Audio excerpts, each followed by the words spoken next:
تو دنیا کی زندگی میں گم ہو گئے، جیسے کہ اقبال نے کہا ہے کہ کافر کی یہ پہچان کے آفاق میں گم ہے، اور مومن کی یہ پہچان کے گم اس میں ہے آفاق۔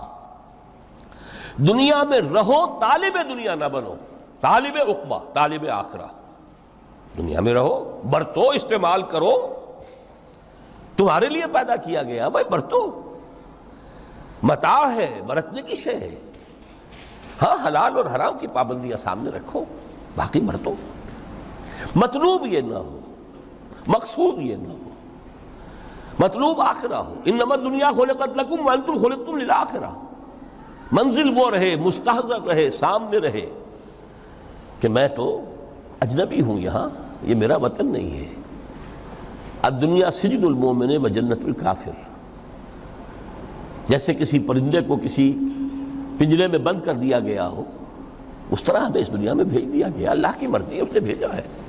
جب تک وہ چاہتا ہم رہیں گے یہاں، لیکن ہمارا دل یہاں نہیں لگے گا۔ بازار سے گزرا ہوں، خریدار نہیں ہوں، طالب دنیا نہ ہو،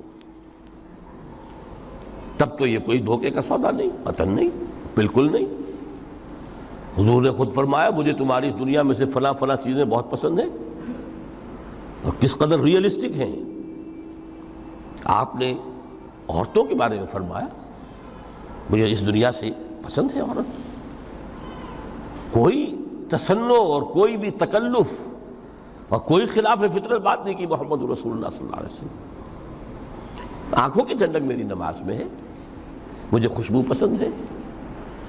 عورت کی طرف بھی آپ کا رجحان تھا۔ قرآن مجید میں آتا ہے نا، اے نبی اب کوئی اور نکاح آپ نہیں کریں گے۔ وَلَوْ أَعْجَبَتْكَ حُسْنُهُنَّ، چاہے ان کا حسن جو ہے وہ آپ کو اچھا لگے، اب اجازت نہیں ہے مزید، بس فل سٹاپ، جتنے نکاح ہو چکے ہو چکے۔ تو یہ دنیا کو حضور نے صلی اللہ علیہ وسلم دنیا پر سوار رہو، دنیا کو اپنے اوپر سوار نہ ہونے دو، بس بات صرف یہ ہے۔ کافر کی یہ پہچان کہ آفاق میں گم ہے۔ اسی لیے سورہ کہف کا ایک مرکزی مضمون ہے، پہلے رکوع میں بات آتی ہے اِنَّا جَعَلْنَا مَا عَلَى الْأَرْضِ زِینَةً لَهَا لِنَبْلُوَهُمْ أَيُّهُمْ أَحْسَنُ عَمَلًا۔ ہم نے اس دنیا پر جو کچھ ہے، یہ اسکائی اسکریپرز بن گئے ہمارے زمانے میں، اور یہ شاندار بلڈنگز ہیں، اور یہ کچھ ہے، ہم نے زینت اور زیبائش اور آرائش بنا دیا ہے تاکہ آزمائیں۔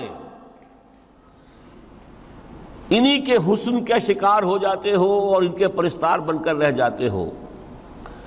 رخ روشن کے آگے شمع رکھ کر وہ یہ کہتے ہیں ادھر جاتا ہے دیکھیں یا ادھر پروانہ آتا ہے، پھر بھی اللہ ہی کے عاشق بنے رہو، اللہ ہی سے محبت کرو تو کامیاب ہو گئے۔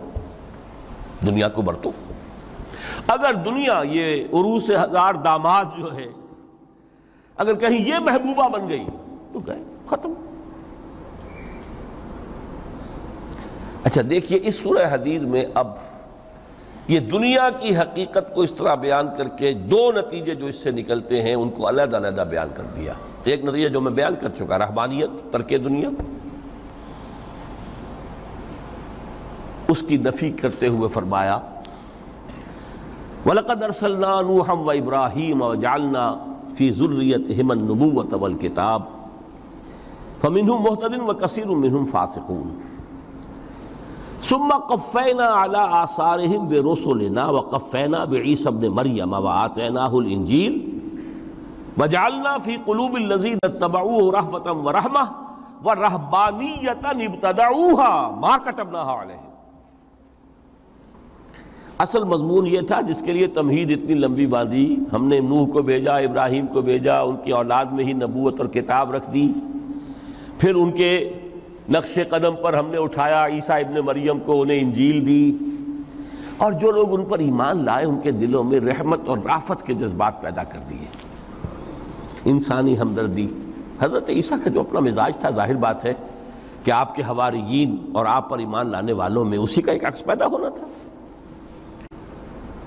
لہذا وہ ایک خاص کیفیت، لیکن فرمایا ایک شے کو انہوں نے بدعت کے طور پر ایجاد کر لیا، وَرَهْبَانِيَّةً ابْتَدَعُوهَا مَا كَتَبْنَاهَا عَلَيْهِمْ۔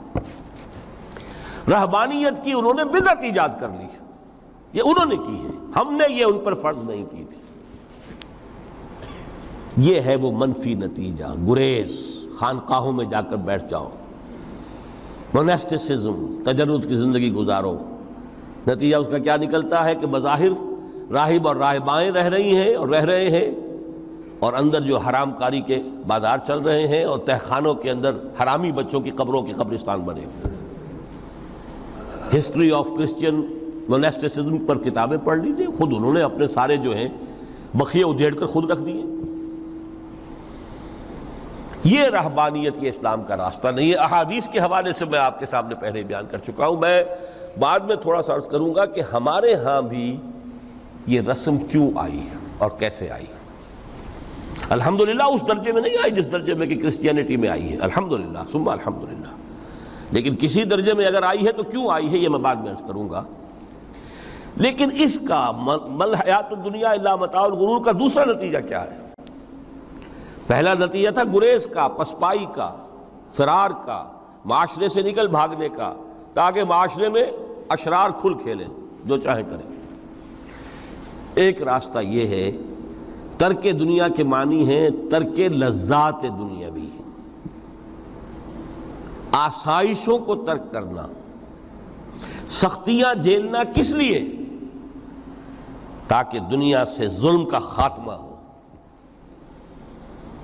باطل کا تختہ الٹ دیا جائے، ظلم کا استیصال۔ ظاہر بات ہے ظالم آسانی سے ظلم نہیں چھوڑے گا، ایکسپلائٹر واعظ و نصیحت سے اپنے ایکسپلائٹیشن سے باز نہیں آئے گا۔ شاذ ہوتے ہیں اس طبقے کے اندر بھی یقیناً کچھ سلیم الفطرت لوگ ہوتے ہیں، جیسے طبقہ اشرافیہ سے تھے حضرت ابو بکر رضی اللہ تعالیٰ عنہ، سلیم الفطرت انسان تھے، وہ کوئی غلاموں کے طبقے سے تو نہیں تھے، کوئی فقراء کے مساکین کے طبقے میں سے نہیں تھے، اونچے طبقے میں سے تھے، عشرہ مبشرہ اکثر و بیشتر اس طبقے سے تھے۔ لیکن بائی اینڈ لارج وہ جو طبقہ ہوتا ہے، یا تو وہ اپنے جبر اور استبداد کا تخت جو ہے جما کر بیٹھا ہوا لوگوں کی گردنوں کے اوپر، پولیٹیکل ریپریشن ہے، یا اکنامک ایکسپلائٹیشن ہے، استحصال، محنت لوگ کریں، کھائیں گے ہم، عیش ہم کریں گے، محنت کسان کرے جا کے کھیت میں، ہم لے آئیں گے اپنا حصہ اور عیش کریں گے۔ یا کوئی سوشل ڈسکریمنیشن ہے، یہ اونچا ہے یہ نیچا ہے، یہ تو پیدا ہی ہوا ہے شودر، یہ اس سے نکل ہی نہیں سکتا، اور یہ پیدا ہوا برہمن، یہ تو اونچا ہے۔ اس تینوں قسم کے ظلم، اس کا خاتمہ کرنا، اس کے لیے جد و جہد کی ضرورت ہے، جہاد کی ضرورت ہے، قتال کی ضرورت ہے، اور جہاد و قتال آپ نہیں کر سکتے جب تک کہ لذات دنیاوی سے کنارہ کشی نہ کریں، جب تک کہ اپنی بیلٹ کو ٹائٹ نہ کریں، جب تک کہ اپنی ضروریات زندگی کو کم نہ کریں۔ ضروریات زندگی کم کریں گے تو تفریغ الاوقات ہوگا، جو تبلیغی بھائیوں کی اصطلاح ہے بہت اہم، اپنے وقت کو فارغ کر سکیں گے۔ اس وقت کو فارغ کریں گے تو پھر وہ جد و جہد، وہ محنت، وہ جہاد، اس کے لیے آپ کے پاس وقت ہوگا، اس کو آپ لگا سکیں گے۔ پھر اس میں جب سخت سے سخت منزلیں آئیں گی تو اس میں میدان میں مقابلہ بھی ہوگا، جان کی بازی بھی کھیلنی پڑے گی، اس میں قید و بند کا وقت بھی آ سکتا ہے۔ 3 برس تک اگر محمد عربی صلی اللہ علیہ وسلم پورے خاندان بنی ہاشم کے ساتھ، بدترین اسیری سمجھ لیجئے شیب بنی ہاشم میں جو رہیں، یہاں تو اسیروں کو آپ راشن تو دیتے ہیں، کھانا تو دیتے ہیں، وہاں تو اصل جو ہے وہ تو دونوں طرف سے گھاٹی کا منہ بند کر دیا گیا تھا، سیل تھی کہ کوئی شے جو ہے وہ جانے نہ پائے اندر۔ 3 برس، جس میں کہ وہ وقت بھی آیا ہے کہ سوکھے ہوئے چمڑے ابال ابال کر اس کا پانی جو ہے بلکتے ہوئے بچے، پھول جیسے بچے بنی ہاشم، ان کے حلق میں ٹپکایا گیا ہے، اور کچھ نہیں۔ کچھ تھے لوگ حکیم بن حزام جیسے رضی اللہ تعالیٰ عنہ، بعد میں ایمان بھی لے آئے۔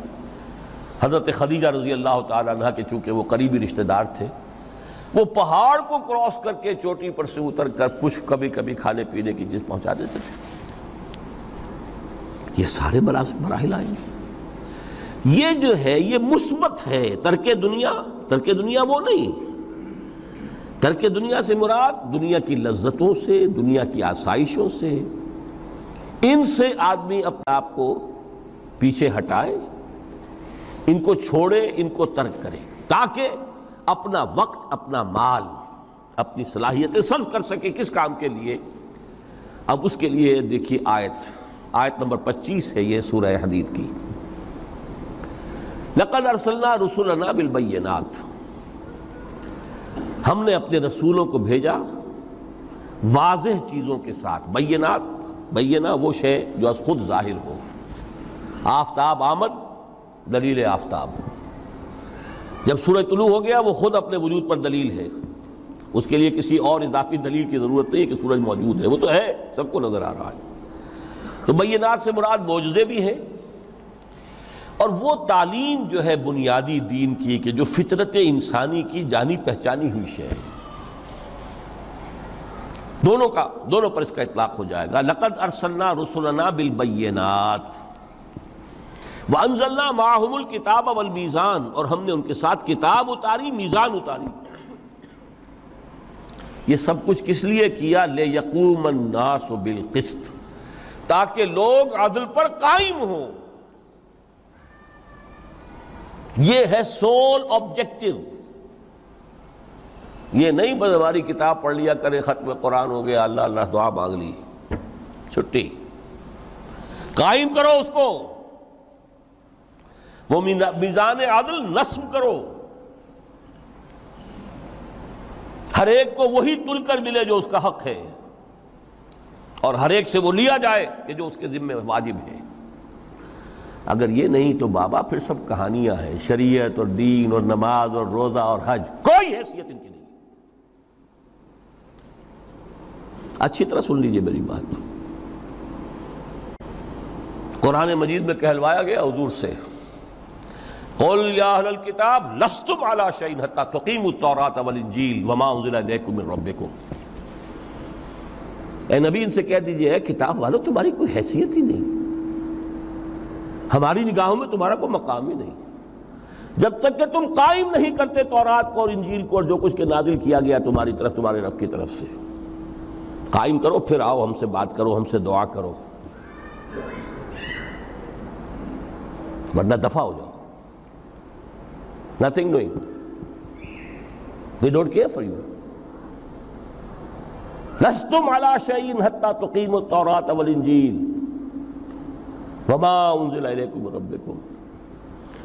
اب قانون خداوندی تو بدلتا نہیں ہے، نہ فرام پرسن ٹو پرسن، نہ فرام نیشن ٹو نیشن، نہ فرام امہ ٹو امہ، اٹل ہے۔ وَلَن تَجِدَ لِسُنَّتِ اللَّهِ تَبْدِيلًا وَلَن تَجِدَ لِسُنَّتِ اللَّهِ تَحْوِيلًا۔ سنت اللہ تو ایک ہے۔